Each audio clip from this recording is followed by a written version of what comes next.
Just hours after her suspected killer was granted bail in a Nevada courtroom, Naomi Irion's body was recovered from a shallow grave.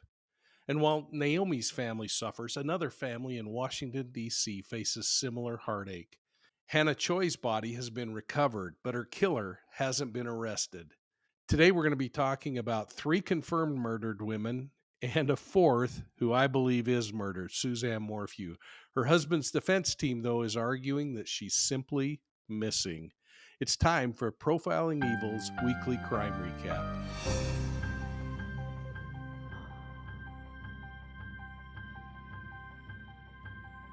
Welcome to this week's crime recap on Profiling Evil. I want to start off with a quick update on the Suzanne Morphew case. A hearing was held this week regarding expert witnesses from the prosecution's case against her accused husband, Barry Morphew. And keep in mind, folks, this guy is innocent until he's proven guilty.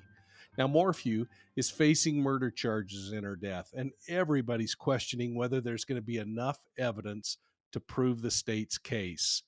His defense team was successful in the last couple of months, getting 12 of the 14 possible expert witnesses against him tossed out of the lineup.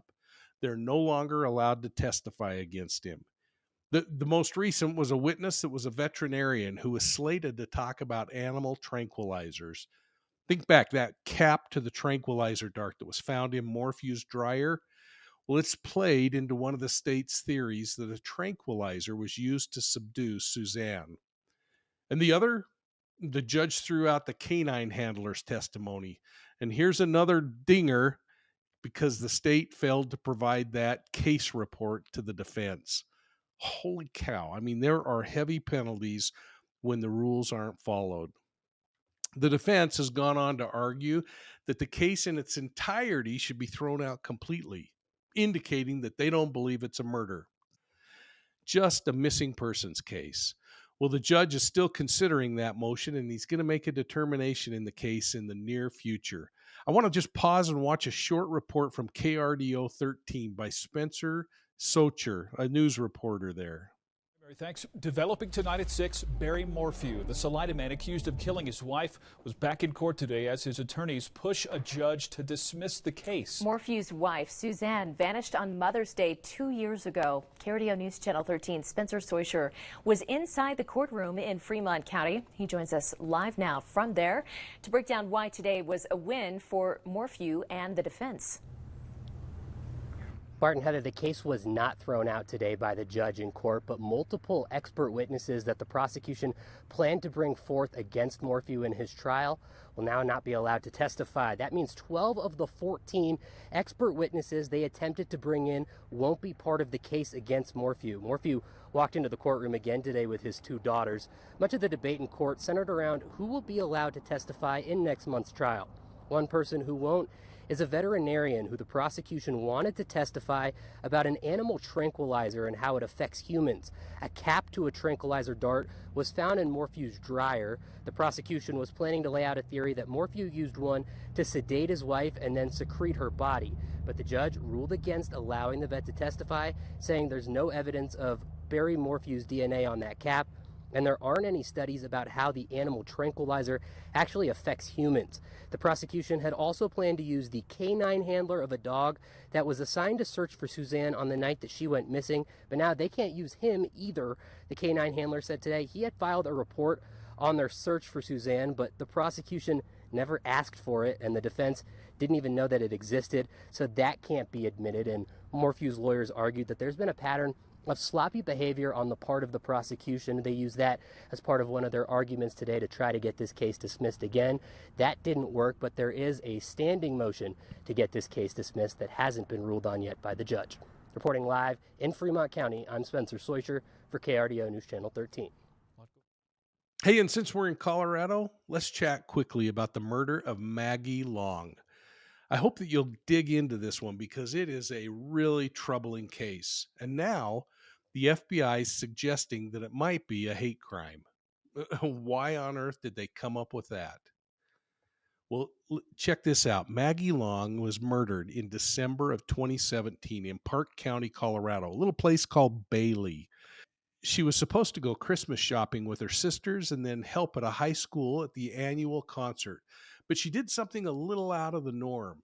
And this, I think, plays into this case. She decided to stop at home and get a change of clothes. She must have walked in on a burglary in progress.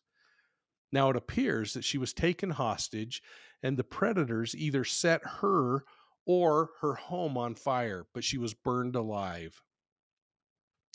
Case investigators had tips that pointed toward three suspects with two vehicles. It appears, though, that those leads have grown cold.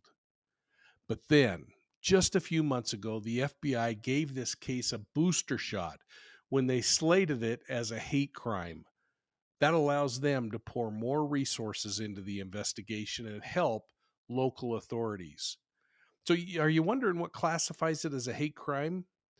Here's the law. A hate crime is a criminal offense against a person or property motivated in whole or in part by the individual's bias against a race, religion, disability, ethnicity, national origin, sexual orientation, gender, or gender identity. Now, the Park County Sheriff told the media last year that he wasn't aware of any specific evidence that led to the change in the investigation, but he certainly welcomes the help. I spoke with Vinnie Politan on Court TV about this case, and I thought you might enjoy watching some of the dynamics. So let's watch this. Mike King, let's talk about the autopsy. How significant will that be in trying to get more answers here and gather more evidence for what is going to be a prosecution for murder?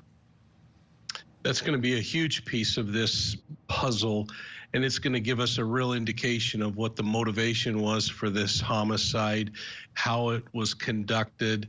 It's going to give us a better idea of what that physical evidence that was recovered at the scene, which just suggests that it was a traumatic injury. And we're just so sorry to have to talk about this with family and others who hear about this, but this is ugly business when it comes to homicide. That autopsy is also going to give us a better indication of the intent, whether this was something that was just a spur of the moment reactionary kind of a thing, or whether this was something that was thought out. And I think, Vinny, it also causes us to start thinking about these separate crime scenes that are involved in this case, because clearly there is a crime scene where this happened in the apartment or in the car, and it could have happened in both places as a continuation because of evidence that we're hearing about that's recovered in the car. But then there's this disposal site across from Mount Vernon, and the significance of that could really play into this investigation to better understand what was going on and what the mindset was at the point of this young woman being deposited there in that park.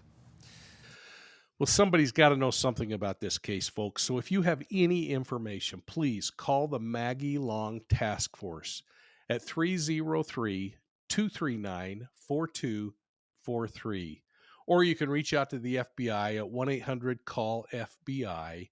And you can always submit a tip online at fbi.gov/tips. Now, I want to turn our attention to two other murder cases where there's just no question these two are not missing. Let's start with the sad news of the Naomi Irion murder case. I think a lot of you have been watching this one. Well, the evidence had to have been overwhelming for police to file those murder charges against Troy Edward Driver. But did you realize a Nevada judge just may not think he's that big of a threat, since the judge said he can get out of jail while he awaits trial? The conditions are steep. The bail's set at about $750,000, probably unsurmountable. And of course, he'd have to wear a GPS monitoring bracelet. To add to that, Judge Lori Mathias also ordered enhanced supervision that includes daily check-ins and no contact orders if he gets out. Now get this, Driver's attorney argued with the judge about letting the media attend the hearing and complained that the court was losing control of the case already. Well, all this was happening while Naomi Irion's family sat quietly in the courtroom, watching these events unfold. Live streaming was prohibited, but you know what? I picked up a couple of things. I thought Naomi's family really took the high road, and I was impressed with her brother Casey, comments that he made to the public, saying you need to leave Driver alone. Casey stated, quote, "He's the only one that can help us bring Naomi home. He's the only suspect that we know about." He continued, "I would ask him to put himself in our shoes. And what would he want a suspect to do if it was his daughter that was missing?" Close quote. Well, that proves that the family really didn't know what was going on and whether Naomi had been found. In fact, they didn't have to wait long, as police confirmed shortly after the hearing that the body that they had recovered in a remote graveside the day before was, in fact, Naomi Irion. Now, the criminal complaint was clear and concise, stating that driver abducted Naomi and detained her for the purpose of committing a sexual assault and for the purpose of killing her. Go back and watch my earlier reports on this, as I visited with Vinnie Politan on Court TV. And speaking of Court TV, I appeared this week to talk about another beautiful young life that was taken from family and friends at the hands of a former lover. Hannah Choi. She was reported missing by her friends and family on March 6th, a month ago, and police quickly named her live-in ex-boyfriend, Joe Marino, who's 27 years old, as the primary suspect in the case. Now, a search for the 35-year-old woman went on for nearly 3 weeks. All the while, police were also looking for Marino. The crime scene was so brutal that it led police to charge Marino with second-degree murder and disposal of a body.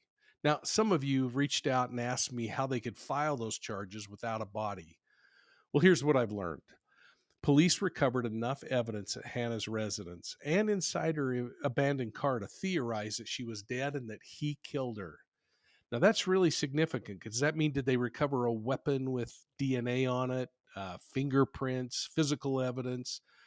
Obviously, did they recover something that indicated maybe a huge amount of body fluid or something else that indicated she couldn't have survived an event like that? And then, of course, that takes care of the second-degree homicide piece. But then, of course, you think, but what about that transporting a body? Well, clearly they couldn't find the body, so they were theorizing that, or taking the body out into a vehicle or some other method of transportation and disposed of Hannah in a different location. Just think about the amount of and the type of evidence that law enforcement needed to come up with that finding and to get a prosecutor to file charges. Well, just a few days ago, the Fairfax County Police Department confirmed that they had, in fact, recovered Hannah's remains in the Piscataway Park in Fort Washington, Maryland. Now, I've been there. This park is across the river from Valley Forge, and I'm really going to be interested in seeing how that body was left there in the park. Was it displayed in a respectful way, or was it displayed in a very exploitive way? Was it overlooking Valley Forge and George Washington's home? Those are all going to be really interesting things that teach us about the behavior of this offender. I spoke with Vinnie Politan at Court TV about the evidence, the autopsy and what it may show, and about the crime scene and disposal site. Let's listen into that exchange. Mike King, evil struck that day for sure. Profiling Evil is your podcast. Why do you think we're here at this point and we still don't have a suspect in custody? That's a head scratcher, Vinny. I mean, you got 3 chances of somebody getting a conscience and stepping up and turning on the buddies that they had with them that day.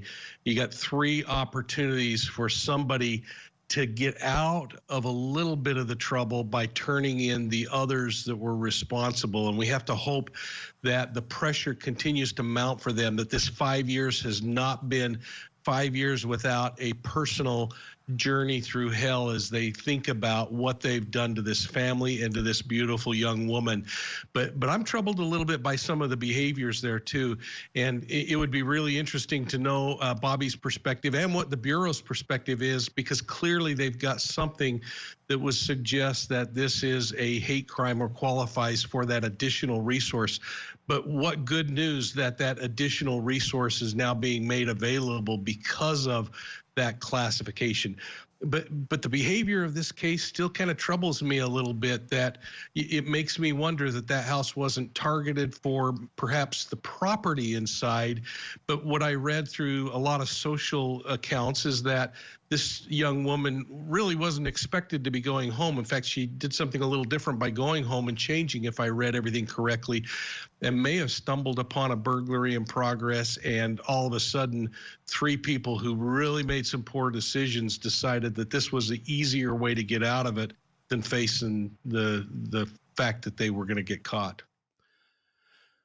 Well, this is undoubtedly a dark week in our country as we think about the murders of Naomi Irion and Hannah Choi, and we think about the murders in Bailey, Colorado, or Salida, Colorado, if in fact it's a murder. And I'm going to look for your answers down below of whether you believe or not that is.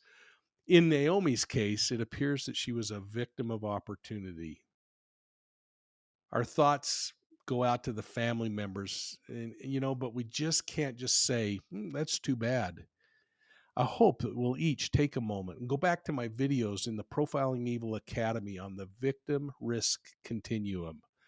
Think about the things that we can remind ourselves of and teach our loved ones about. We can make choices that minimize our risk of being victimized. Now, this is in no way an indictment on victims, so please don't send me an email, but it is a reality check that we can positively improve our safety through simple action and thought. Then I want you just to pause for another moment and think about Hannah Choi. She is one of many victims who die as a result of domestic violence. I don't know if you're aware, but in the United States, nearly 20 people are physically abused by an intimate partner every single minute. That's more than 10 million women and men every single year. Go back and watch my videos on domestic violence and learn from experts that I've talked to, like Dr. Ramani or Dr. Jane Monckton Smith. I feel a little bit like a broken record, but domestic violence rarely stops on its own. It takes action and it takes courage. I hope that we're ever vigilant in this arena, folks. The cost is way too high. Now, I'd like each of you to weigh in on this week's crime recap. What can you do to improve your own level of risk? And how can you help those that you care about reduce theirs? I'm going to be watching for your comments down below, and make sure that you're chatting with the other Profiling Evil members who leave comments. And don't forget, hit that like and subscribe button. And please consider joining our channel memberships. My favorite, I've said it before, the Academy level, where you get information that's not found anywhere else. Now remember, you can find Profiling Evil on YouTube, Instagram, Facebook, and Twitter. And if you like podcasts, you can find Profiling Evil on your favorite podcast platform. And by all means, don't forget, check us out on the World Wide Web at profilingevil.com. That's where you can get my latest books, Deceived, an investigative memoir of the Zion Society cult, and She Knew No Fear. And hey, watch the back wings, because the second edition of Predators, Who They Are and How to Stop Them, is released soon. Now, thanks again, and we'll see you all soon at the next crime scene.